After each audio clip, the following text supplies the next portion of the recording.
Your Chanel sunglasses come in this matte black box. You get a note from the manufacturer, as well as a microfiber cloth to clean your lenses with. You do get a bifold case with your sunglasses. It has a very plush and velvety interior, very luxurious feeling.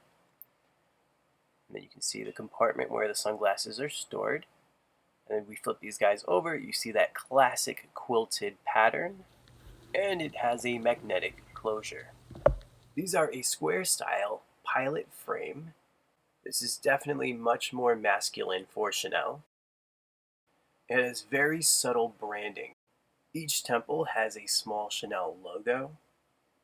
If we flip these guys over, you'll see that they are adorned with calfskin leather, which matches the acetate. And more subtle branding can be found on the temple tips with another Chanel logo.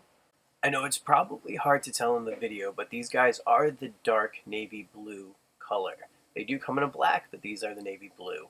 The lenses are a blue gradient non-polarized lens. Alright, so let's go over the measurements. The lens width is 56 millimeters, the nose bridge is 16 millimeters, and the temples measure out to 140 millimeters long. And this is what the sunglasses look like on.